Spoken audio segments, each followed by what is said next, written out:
Okay, welcome to Colonial Plantation life. So, you would start out, so you would have slaves and indentured servants to grow your crops. So, slaves versus indentured servants. So, slaves were not set free, um, as a lot of people know, probably you as well. But indentured servants, um, are set free at a certain point. So pretty much what indentured servants are people who wanted to come to the new world, which is America right now as we know it. Um, and um, they get a free ride on the ship to come here. And then they would work for somebody for a couple of years, 6 years or about that time. And then after that, they're free and set to do anything they want. So, you were an indentured servant was set free after a certain amount of time versus a slave, which is not set free. And tobacco crops were very uh, important back then because lots of people wanted tobacco. Um, but you but you had to grow it really well. And I'm gonna explain more about that in the upcoming uh, minutes. The sun was how most households organized their day, since candles were too expensive to use. So you wouldn't use candles for things like reading and sewing because of their high prices at the time. And so you would use the sun for all the work you had to do.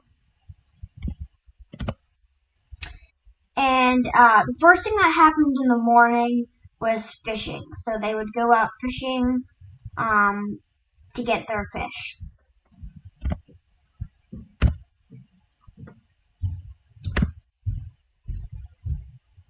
So next they would do garden work. Well, actually they'd have breakfast, but then do garden work. Um, Before breakfast, they would do fishing, hunting, and trapping, and other small things.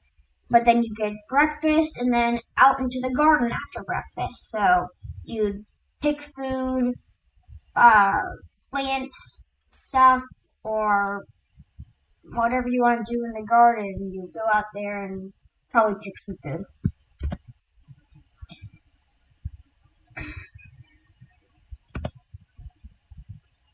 So then came your midday meal. They did other stuff with the garden as well after breakfast, but we're just skipping to the midday meal since there's a lot of things they did in the day. But for their midday meal, some of the things they had were coal cannon, an Irish dish, meat patties, corn cakes, and bean fritters. You can take a look at that list again.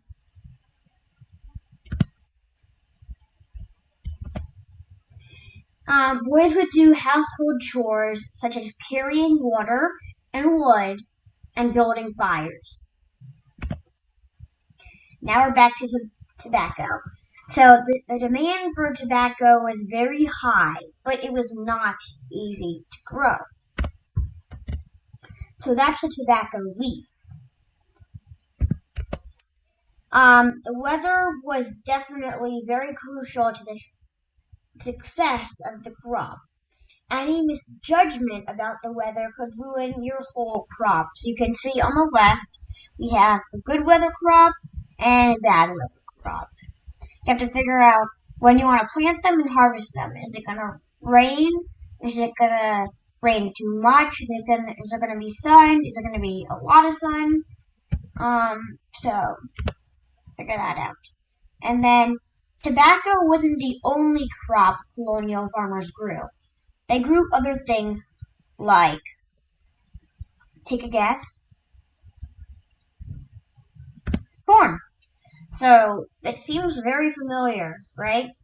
You've probably had corn sometime in the past couple years. And corn was and still is a very popular food. The corn and tobacco crops were mixed together, but each detail on the farm required lots of attention, and that was how colonial life worked. So you would have to manage crops like tobacco, corn, manage the garden. There was a lot of food and other food products that they grew as well. Um, but it just that was how it worked. Thanks for joining me today.